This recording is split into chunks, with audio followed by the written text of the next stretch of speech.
Assalomu alaykum, hurmatli talabalar va abituriyentlar. Mana bugungi ajoyib misolga yechim qilib o'tamiz. Bu original fevral oyida tushgan savol.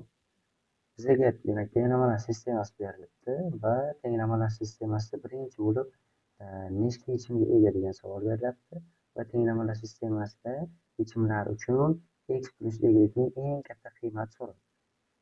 Birinchi bu tenglamani yechishni boshlaymiz. Birinchi bo'lib bizlarni birinchi qiladigan ishimiz mana bu tenglamalarni ikkalasini qo'shib yuborish. Mana shu tenglamalarni qo'shib yuborsak nima hosil bo'ladi? 36x kvadrat plus 60xy plus 25 yning kvadrati teng bo'lyapti bizga 16 ga. Mana har biriga o'ziga moslarni qo'shib chiqdim. X kvadrat bilan a bilan x kvadratni, xy bilan xy ni 17y kvadrat bilan 8y kvadratni qo'shdim. Demak, bu bizga ko'rinib turibdiki, qisqa ko'paytirish formulalaridan 6x plus 5y ning housda kvadrat berib turibdi. Demak, bu tengiga 16 ga. Biza buni ikkala tarafidan ildiz oladigan bo'lsak, 6x plus 5y imiz teng bo'lar ekan plus yoki minus 4 ga. Bu hali bizga turib turadi. Bu birinchi qilgan ishimiz. Endi ikkinchi qilgan ishimiz nima bo'ladi? Ikkinchisi shu tenglamalarni ayirib yuboramiz. Ikkinchi qiladigan ishimiz mana shu tenglamalarni ayirib yuborish bo'ladi. Ayirib yuboradigan bo'lsak, 26x kvadratdan 10x kvadratni ayirsak, bizga 16x kvadrat kelib chiqadi. Hop, 42 dan 18x ni ayiradigan bo'lsak, bizga hop 24xy bo'ladi. Plus 17y kvadratdan 8y kvadratni ayiradigan bo'lsak, bizga 9y kvadrat bo'ladi. Bu teng ekan 10 dan 6 ni ayirsak 4. Bu ham o'z-o'zidan ko'rinib turibdiki, qisqa ko'paytirish formulalaridan 4x plus 3y ning housda kvadratini berib turibdi. Bu bizga plus yoki minus 2. Bizga ikkinchi ko'rinishimiz hali shoshmaymiz. 4 ga teng. Buni 4 ga teng. Hali davomidan keyin yozamiz. 4x plus 3y emas, teng bo'lib qoladi bizga plus minus 2 ga. Xo'p, bu bizga ikkinchi ko'rinishimiz. Bizga jami hisoblasak, mana bunda plus minus 4, bunda plus minus 2. Jami bizda 4 ta tenglama bor. Mana shu 4 ta tenglamani biz bir-biri bilan kombinatsiya qilib nechta tenglama qila olishimiz mumkin. Xo'p, bizga birinchi bo'lib tenglamalar sistemasi, ya'ni bitta tenglamalar sistemasi qanaqa bo'ladi? 6x plus 5y teng bo'lsin 4 ga. Va keyingisi bu tenglamadan olamiz. 4x plus 3y teng bo'lsin 2 ga. Mana. Bitta tenglamalar sistemasi. Ikkinchi tenglamalar sistemasi nima bo'ladi? Xuddi shu 6x plus 5y imiz teng 4 ga. 4x plus 3y imiz endi teng bo'ladi minus 2 ga. Ikkinchi ko'rinishi bu. Ikkinchi tenglamalar sistemasi. Uchinchisi qanaqa bo'ladi?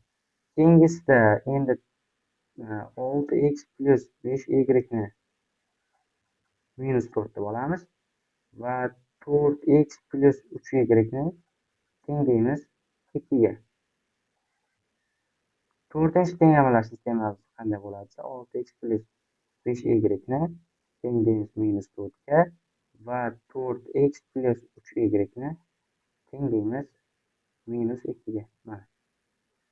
Ya'ni mana shu bizda tepadagi yuqoridagi 4 ta tenglamalar sistemasidan mana. Demak, mana bu yoqda ikkita tenglama bor.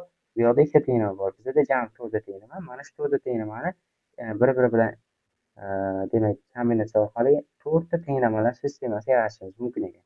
Mana shu 4 ta tenglamalar sistemasini yechib ko'ramiz. O'zi shundoq ham ko'rinib turibdi bu yoqda. Ko'rinib turibdiki, tenglamalar sistemasi nechta yechimga ega deganda, bizda 4 ta tenglamalar sistemasi bo'ldimi? Demak, bizga 4 ta yechim chiqishi aniq. Birinchisiga biz o'z-o'zidan ham 4 qo'yib qo'ysak ham bo'ladi. Hop, keyingisida eng kattasini topish uchun endi bularni birma-bir yechib ko'ramiz. Birinchisi 6x plus 5y turib tursin. Birdan keltirib yozaman. Mana buni ko'paytiramiz.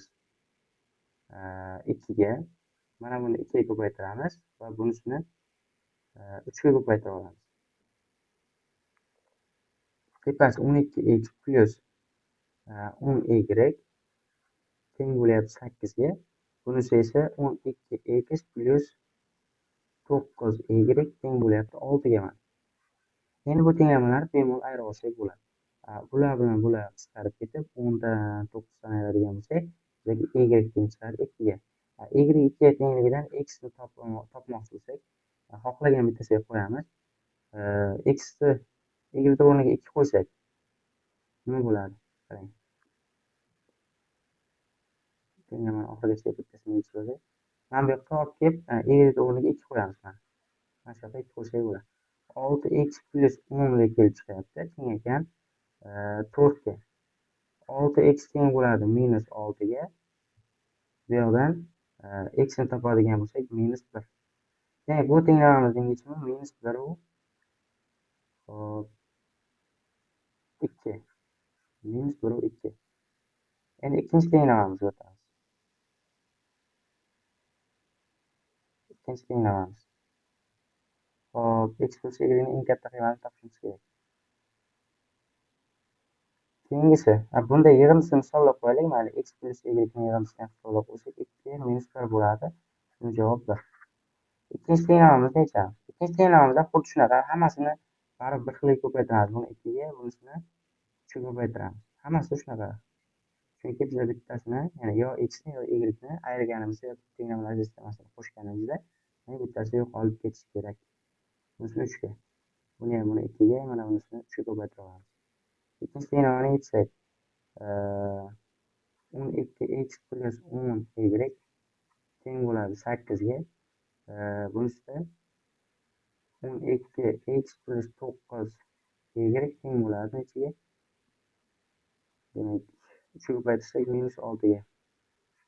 Bu tenglamani ayirib oladigan bo'lsak, y o'z-o'zidan teng chiqar ekan. 14 ga. Y o'rniga 14 qo'ysak. Xohlaganiga, xohlasak mana bu yoqqa qo'ysak ham bo'ladi. Mana bu yoqqa 14 qo'ysak bo'ladi tepada. 14 qo'ysak x qanday topiladi? 4 ta x plus 3 kara 14imiz bizga 42 ni beradi. Teng bo'ladi minus 2 ga. 4 ta x'imiz teng bo'ladi. Bu tarafga o'tkazsam minus 44. X ni topadigan bo'lsak minus 11. Demak, bu yoqda x'imiz minus 11 ekan. X plus y ni topib qo'yadigan bo'lsak, biza qo'shib oladigan bo'lsak, ikkalasini 3 chiqar ekan. Mana keyingisi endi. Uchinchi tenglamamiz. Bunisi ham baribir xuddi shunaqa ko'paytirib oladigan bo'lsak, 12x plus 10y teng bo'ladi 8 ga. 12x plus 9y teng bo'ladi minus 6 ga. Bularni demak ayirib oladigan bo'lsak, bu plus 6 bo'ladi. Mana bunisi minus 8 bo'ladi. Bunisi plus 6 bo'ladi. Hop, ayirib oladigan bo'lsak, y teng chiqadi endi minus 14 ga. Y o'rniga minus 14 qo'yar ekanmiz. Mana bu yoqqa xohlasak minus 14 qo'yib olsak bo'ladi. Endi nima bo'ladi? 4 ta x minus bo'ladi 42 teng bo'lar ekan 2 ga.